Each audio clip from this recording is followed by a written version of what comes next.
Buenos días, queridas amigas. Soy Patti de Orellana y les doy la bienvenida a Conectadas.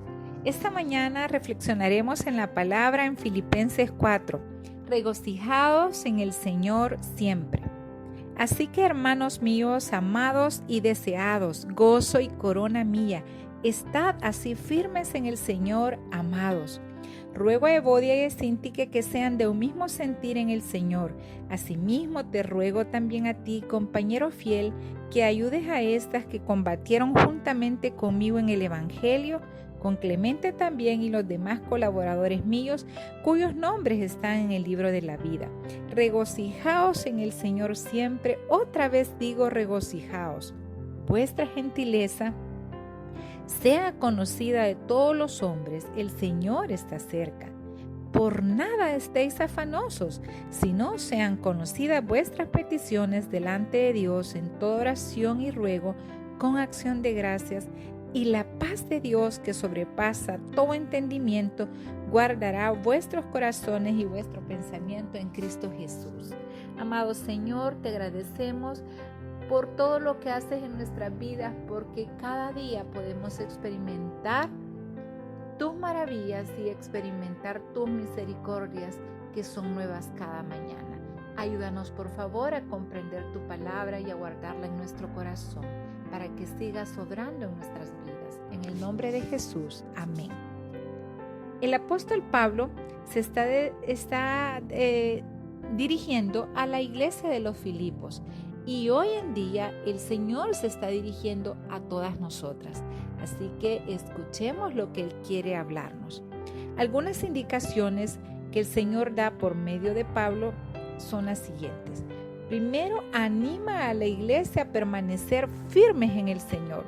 Yo sé que esto es bien difícil, sobre todo cuando estamos pasando por situaciones críticas en nuestra vida. ¿Y por qué dice la palabra que debemos de permanecer firmes? Porque estas situaciones críticas nos hacen tambalearnos, somos sacudidas por el caos, la crisis, los problemas, la angustia. Todas las circunstancias que traen sufrimiento a nuestras vidas realmente las sacuden, hacen que cambie nuestra manera de pensar y de actuar muchas veces.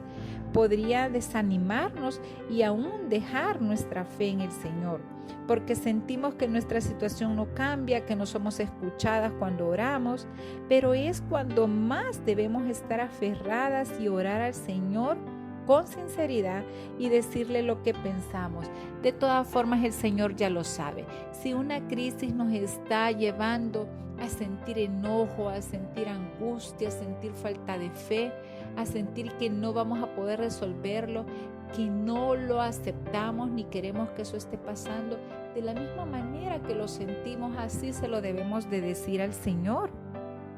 Esto no solo nos ayudará a nosotros a sentirnos mejor, sino que nos ayudará a poder permanecer confiadas en el Señor. Y debemos recordar que al aferrarnos a Él, Él obrará a nuestro favor. Antes de continuar hablando sobre el por qué debemos de permanecer firmes en el Señor, es importante detenernos a ver cómo el apóstol Pablo se dirige a la iglesia de los filipenses. Les llama hermanos míos, amados y deseados, gozo y corona mía. Miren qué preciosos adjetivos que el apóstol Pablo le da al pueblo de Dios. Y se siente tan sincero, tan emotivo, tan lleno de amor fraternal y de gozo realmente esas palabras. Y llama la atención que aunque el tema es regocijaos en el Señor siempre, con lo primero que inicia el apóstol Pablo es dirigiéndose con mucho amor a sus hermanos en Cristo. Segundo, les pide que permanecen firmes en el Señor, o sea que permanecer firmes en el Señor traerá regocijo a nuestra vida. Segundo, le pide a Evodia y a Síntique que sean de un mismo sentir en el Señor, es decir, en pocas palabras, que sean de un solo espíritu, sin división, como un solo cuerpo, como lo somos cada una de nosotras en Cristo. También le ruega que cuiden de los siervos que se dedican a hablar del Evangelio, y esto es válido hasta los días de hoy.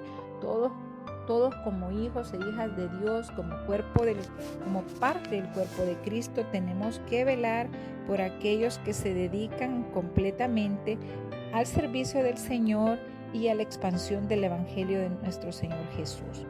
Y luego vuelve a decirles, regocijaos en el Señor otra vez. Y habla de que sean gentiles. Dice que debemos de ser personas que nuestra gentileza sea conocida por todos los hombres. Y ahí incluye niños, niñas, mujeres. Es decir, que nuestro testimonio en el trato a los demás, que las personas puedan ver en nosotros amabilidad, cortesía, educación, empatía. Eso es lo que se refiere la gentileza, un trato agradable, un trato que muestre el amor de Cristo a través de nuestras vidas. Pero ¿qué sucede? A veces ya conocemos del Señor, somos hijas de Él, somos cristianas, pero nuestro trato a las demás personas es peor que aquellas que no le conocen al Señor.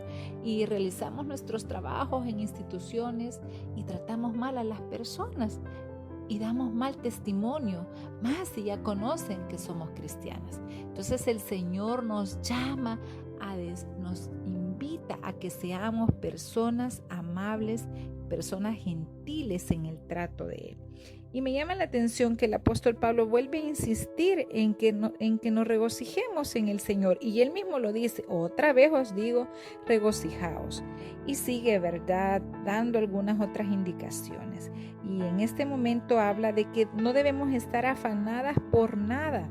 Yo sé que las preocupaciones nos afanan al punto que si no cuidamos de eso podemos llegar a enfermarnos física y emocionalmente y hasta espiritualmente, al creernos desamparadas por el Señor cuando no vemos nuestra respuesta.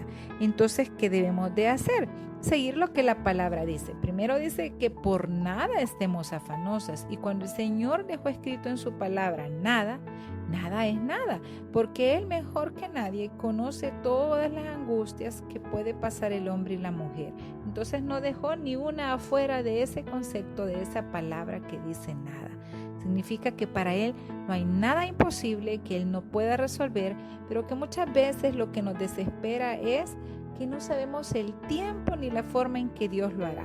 Pero si confiamos en Él, no nos debe de importar ni el método ni el tiempo, sino que estar claras, pedirle al Señor que nos ayude a entender que Él obrará a nuestro favor. También dice que otra manera de hacer esto es que debemos de dar a conocer nuestras peticiones, es decir, nuestras necesidades.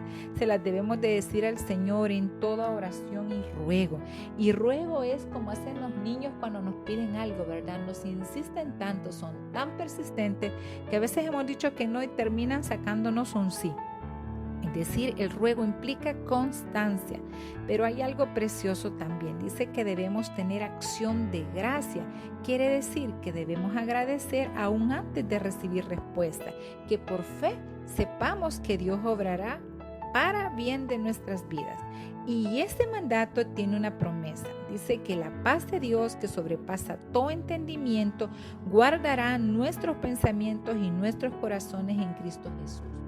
Y cuando dice que sobrepasa todo entendimiento, significa que supera lo lógico, lo que yo puedo creer que siento ante una aflicción, ante una circunstancia. Y por eso muchas veces podemos estar viviendo una crisis terrible y permanecer en la paz de Dios. Es algo que no nos podemos explicar lógicamente, pero que podemos experimentar por la presencia de Dios en nuestra vida cuando hemos depositado en Él nuestras cargas. Y dice que Él va a guardar nuestros pensamientos. ¿Por qué? Porque cuando viene la angustia queremos resolverlo con nuestra lógica, y cuando vemos que humanamente y lógicamente no lo podemos resolver, nos afligimos más, porque creemos que definitivamente esto es imposible hasta para Dios en nuestra lógica humana. Y también viene a nuestras vidas pesimismo, creyendo que vamos a permanecer eternamente con esa situación. Y va a guardar nuestro corazón para evitar que pequemos contra Él, creyendo que no podrá resolver nuestra situación, para guardarnos de la falta de fe, del temor, de la duda. Y nos va a guardar a través de Cristo. Así que no nos preocupemos porque no está en nosotros, sino que en Él. Así que, amadas hermanas, en estos breves 7 versículos, el Señor nos dice claramente que la forma de permanecer regocijados en Él es permanecer firmes en la fe, sirviendo a otros hermanos en Cristo y manteniendo una comunión continua con Él. Así que, hermanas, hemos llegado al final de nuestro programa y es importante que recordemos que no hay otra mejor forma de vivir que estar conectadas con Jesús.